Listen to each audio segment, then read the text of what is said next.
사도 바울이 2차 선교 여행 도중에 빌립보에 갔을 때 어떤 남자가 귀신 들린 소녀를 이용하여 점을 치면서 많은 돈을 벌고 있는 것을 목격하죠.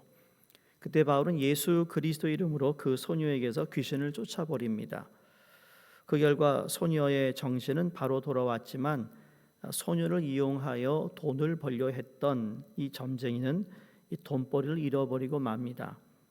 화가 난 점쟁이는 사도 바울을 민심과 풍속을 해치는 나쁜 죄인이다라고 고발해 버렸고, 관원들은 일방적인 점쟁이의 말만 듣고서 정식 재판 절차도 거치지 아니한 채 바울의 옷을 찢고 그리고 매질을 한 뒤 옥에 가두은 일이 있었습니다.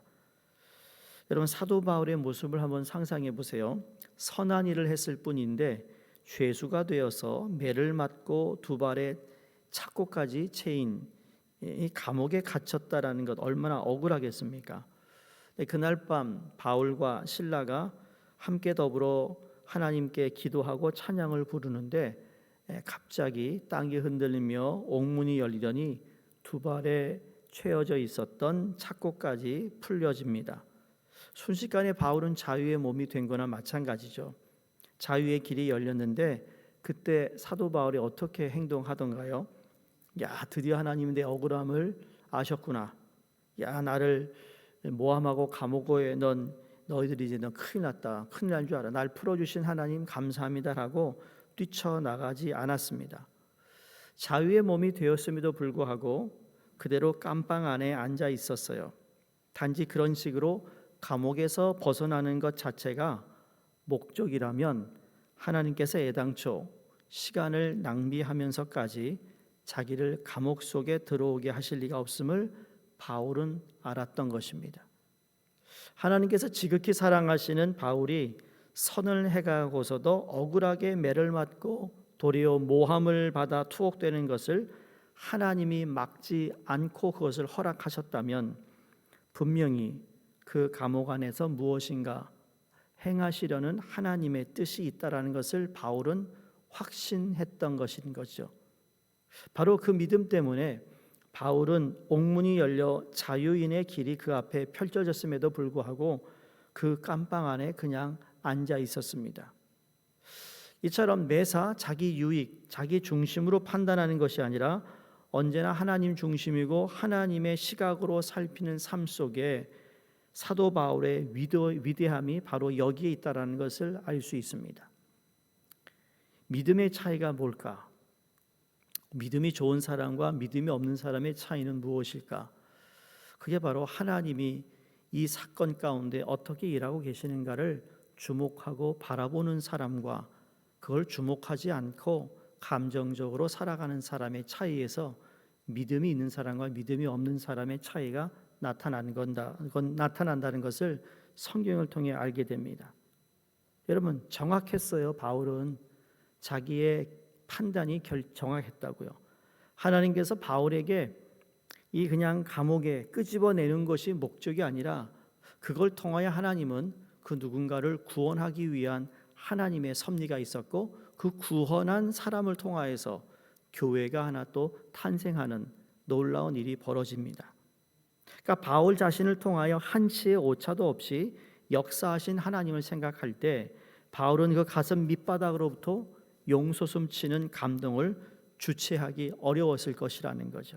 그뿐만 아니라 지금 자기 앞에서 구원의 감격에 겨워하는, 정말 감격에 기뻐하는 이 간수와 그 가족들을 보면서 자기를 통해 일하시는 하나님의 크나큰 영광을 다시 목도하고 확인했을 것입니다. 우리 믿는 크리스찬들에게 하나님의 영광을 직접 보고 체험하는 것보다 더 큰 사건은 없다고 믿습니다. 다시 말해 믿음이란 체험이 있어야 된다는 거예요. 책으로 보는, 성경으로만 우리가 그냥 아는, 머리로 이해하는 것에 끝나는 것이 아니라 내가 알고 믿고 있는 하나님을 내 삶 가운데 체험해 보면 그 체험 때문에 우리 안에도 이 사도 바울이 밑바닥에서 용솟음치는 감격과 기쁨과 기대함을 가지고 있기에 우리는 힘들어도 그 길을 간다는 겁니다. 내 목에 칼이 들어와도 내가 알고 경험한 하나님을 나는 그 누구보다도 정확히 믿고 있기에 거기서 우리는 믿음의 사람의 모습을 보게 되는 것이고, 그 믿음의 사람을 통하여서 이 세상에 크리스찬이 있다는 것을 알게 된다는 겁니다. 저는 여러분이 단순히 그냥 온실에서 키워지는 화초가 되고 말씀드리고 싶지 않습니다. 온실에서 나오셔야 된다는 거예요. 비닐하우스 다 제껴버리고 여러분이 비바람도 맞아보고 센 바람도 맞아보고, 그래서 내가 믿음으로 사는데 이렇게 어려움이 있다라는 거, 그래서 내가 괜히 내가 이렇게 멋모르고 그냥 나섰구나, 이게 아니라 야, 이 일을 통해 하나님이 무슨 일을 하시려고 하셨을까? 목사로서요, 목회할 때 제일 마음에 설레는 게 뭔지 아세요? 때로는 저도 두려운 마음이 있어요. 하나님이 어느 분에게 은혜를 줘가지고 저분이 안 하던 행동을 하는 거야, 안 하던 일을 하는 거예요. 그러면 아이고 하나님 큰일 났네 라는 마음이 들 정도로 그렇게 감동을 주고 마음을 움직이면 말이죠, 목사가 그 교인 때문에 더 기도한다는 얘기예요. 저분이 저렇게 하늘에 있는 믿음으로 결단하고 나가는 저 삶 가운데 하나님 함께 해 주셔야 됩니다. 절대로 하나님 저 결정이, 저 하나님께 드렸던 저 서원이 말이 땅에 그냥 떨어지면 안 되니까 하나님 제발 좀, 하나님 체면 좀 살리셔야 되지 않겠어요? 라는 그런 식으로 기도한다는 거예요. 그런 분들이 좀 많이 있으면 좋겠습니다.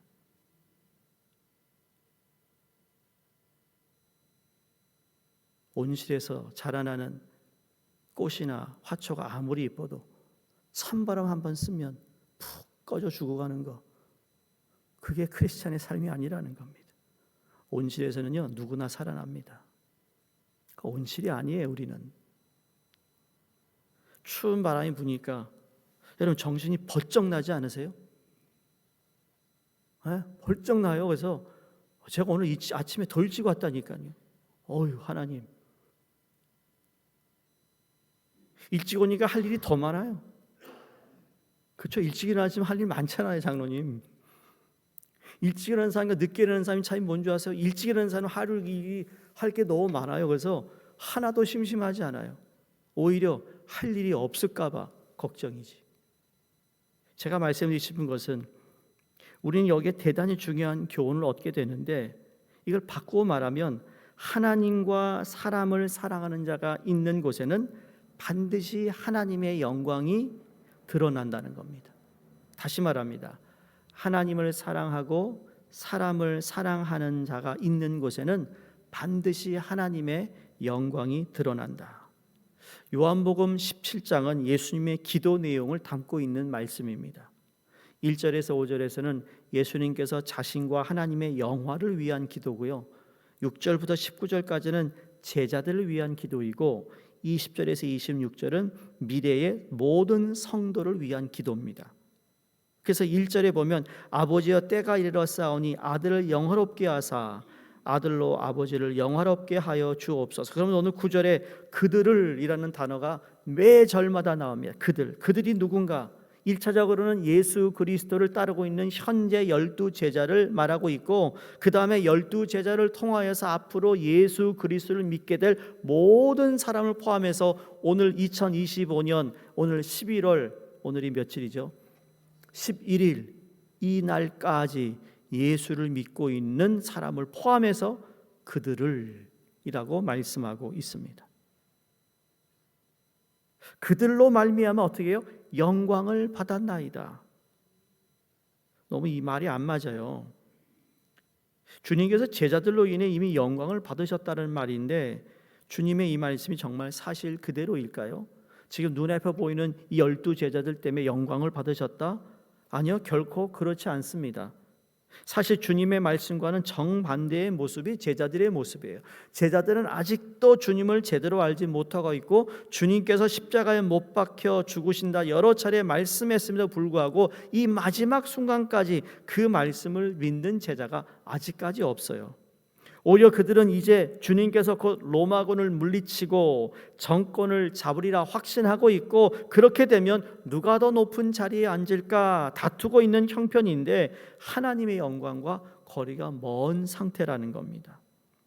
요한복음 16장 32절을 통해 예수님이 말씀하신 것 가운데 보라 너희가 다 각각 제 곳으로 흩어지고 나를 혼자 둘 때가 오나니 벌써 왔도다. 이미 예언까지 하셨어요. 이제 곧 주님께서 잡혀가시면 그때까지 망상에 젖어 있던 제자들이 놀랄 것이고 모두 주님을 배신하고 흩어져 도망갈 것을 주님께서 다 알고 계셨는데 십자가 현장에서 제자들이 주님께 영광을 돌리기는커녕 주님을 욕되게 할 것임을 벌써 예언하고 계셨어요. 그렇다면 주님께서 오늘 본문 말씀 10절에 보시면 내가 저희로 말미암아 이미 모독을 받았고 또 받을 것이라 하나님께 하소연함이 마땅치 않겠어? 이렇게 돼야 되는데 그렇지 않아요. 내가 그들로 말미암아 영광을 받았나이다라고 정반대의 기도를 하고 계세요. 주님께서 하나님을 사랑하시며 사람을 사랑하시는 분이셨습니다. 그렇죠? 다시 말해 하나님을 사랑하고 사람을 중단 없이 그냥 끊임없이 사랑하면 반드시 사람이 거듭나는 하나님의 영광이 나타남을 주님께서 분명히 알고 계셨다라는 말씀입니다. 다시 말씀을 풀이합니다.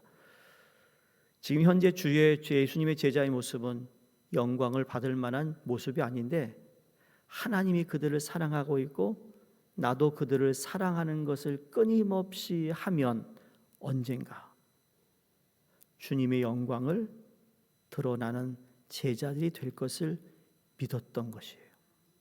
이게 뭐냐? 이걸 우리가 이렇게 기도해야 된다는 거예요. 어렵지만 이렇게 기도해야 된다. 지금 예수님의 기도의 내용을 우리가 읽고 있는 부분이라고 말씀드렸지 않습니까? 17장이 주님께서 왜 제자들 앞에서 자신의 이름이 아니라 하나님의 이름만을 내셨을까? 왜 자신의 말이 아니라 하나님 아버지의 말씀을 전한다고 했을까? 왜 자신의 죽음을 코앞에 두고도 자신을 위해서가 아니라 제자들을 위해 기도하셨는가? 이제 곧 자신을 배반할 줄 아시면서도 왜 주님께서는 그들이 우리 안에 하나가 되게 해달라고 기도하셨을까? 왜 악에 빠지지 않고 진리로 그들을 거룩하게 보존해 주기를 기도하셨을까? 왜 제자들뿐만 아니라 제자들의 말씀을 듣고 주님을 믿게 될 미래의 모든 그리스도인들을 위하여 왜 간절히 그렇게 기도하셨을까? 왜일까요? 두 가지예요. 하나님을 사랑하셨고 하나님께서 사랑하시는 사람들을 사랑하셨기 때문입니다. 그래서 요한복음 3장 16절이 또 다르게 해석이 되는 거예요. 하나님이 이 세상을 이처럼 사랑하사 독생자를 주셨으니 저를 믿는 자는 멸망치 않고 영생을 얻게 하려 함이라. 하나님이 사랑하시는 그 사람들을 사랑할 때 하나님의 영광이 드러난다는 말씀을 우리에게 하고 있다라는 겁니다. 성도님들, 우리 누군가가 주님께 돌아오기를 바라세요? 그건 하나님도 바라시는 거예요. 그러면 우리도 그 사람이 하나님께 돌아올 수 있도록 사랑해야 된다는 거예요. 내가 그들로 말미암아 이미 영광을 받았나이다. 직역하면 나는 제자들 안에서 영광을 유지했다라는 뜻입니다. 비록 제자들이 지금 배신의 노상에 서 있다고 할지라도 주님에게 하나님과 그들을 향한 사랑이 마르지 아니한, 여러분, 우리가 하나님을 사랑하고 그 누군가를 사랑하는 그 사랑이 메마르지 아니하는 한 그들을 통하여 반드시 드러날 하나님의 영광을 주님께서 미리 보고 계시다라는 거예요. 근데 이것이 사랑이라는 것, 하나님 사랑은 이해하겠는데 누군가를 사랑한다는 것은 여러분 인간적인 사랑이 아니고요, 하나님이 사랑하듯 사랑하는 거예요. 부모가 자녀를 사랑하는 그 사랑의 차원을 뛰어넘어 내가 원수를 사랑할 수 없는데 그 원수를 사랑할 수 있는 그 사랑은 나의 사랑은 안 되는 거잖아요. 그 영혼을 불쌍히 여기는 사랑 때문에 언젠가는 그가 돌아서고 구원받아 깨달음을 통해 하나님께 영광을 돌리게 된다는 것, 여러분 그걸 위해 우리가 기도할 수 있길 바랍니다. 단순히 부모와 자녀의 사랑, 여러분 그것도 귀한 사랑인데 하나님 사랑은 더 큰 사랑이잖아요. 내가 자녀를 사랑하는데 내 이웃을 사랑할 때는 그 자녀처럼 사랑 못해요. 그런데 하나님의 사랑으로 내 자녀를 사랑하면서 이웃을 하나님의 사랑으로 사랑이 가능한 거예요. 바로 그 사랑을 지금 말씀하고 있다라는 겁니다. 주님의 믿음은 헛되지 않았습니다. 제자들은 마침내 세계의 역사를 뒤바꿔 놓는 위대한 사도들이 되었습니다.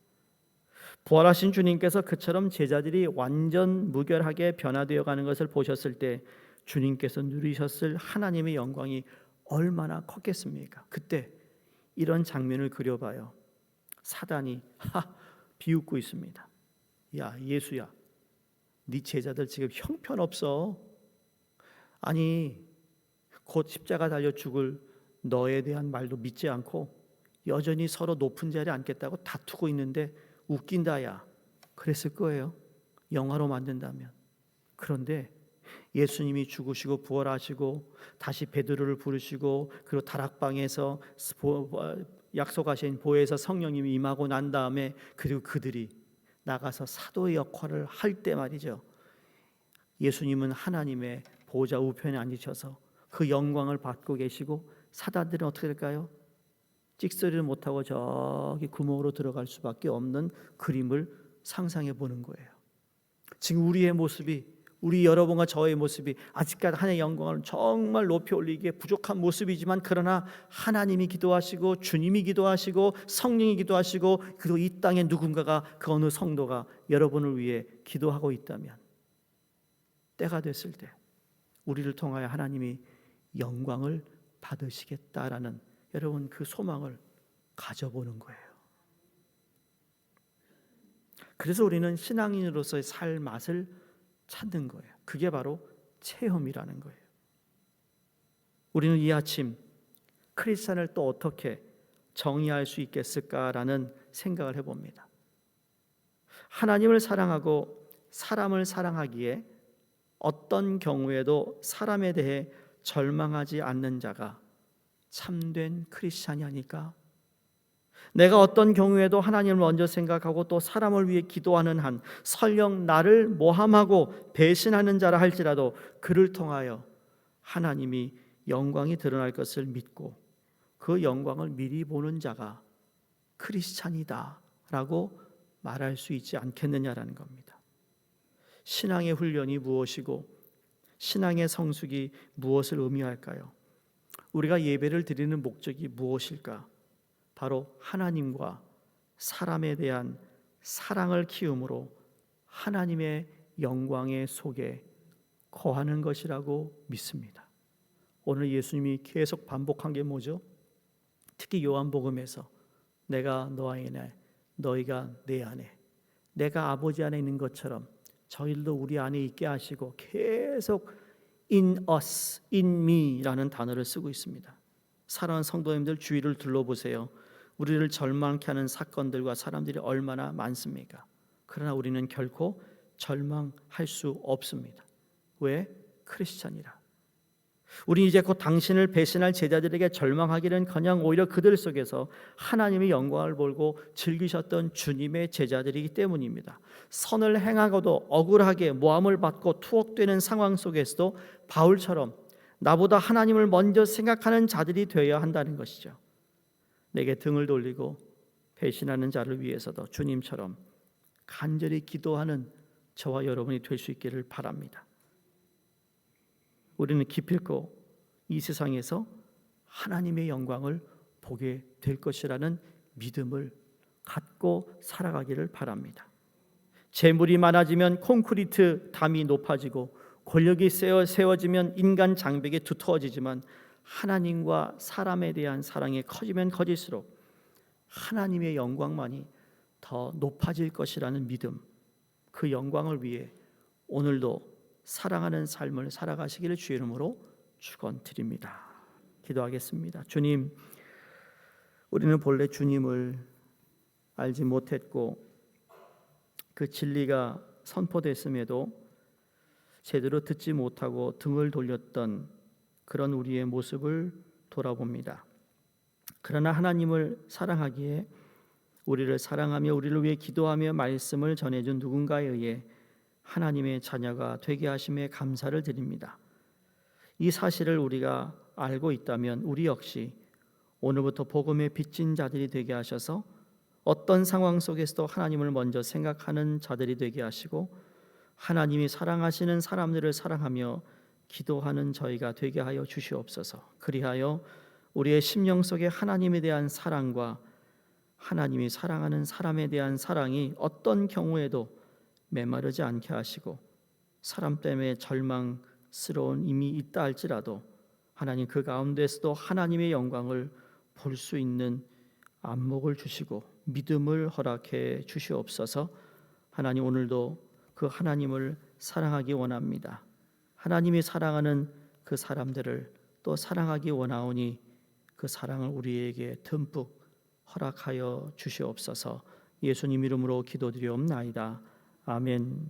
함께 기도하겠습니다. 알바니아의 최조영 홍정희 선교사님과 성경 번역 선교회 박효섭 조선양 선교사님이 기도해 주시고 또 가을 가족 축제 위에 준비하고 있는 슈박스와 또 구역 축제 위에 하나님께서 큰 은혜 주시고 우리에게 허락하신 이 사역들을 잘 감당케 하여 주시옵소서. 기도하겠습니다. 할렐루야. 하나님 아버지 감사합니다.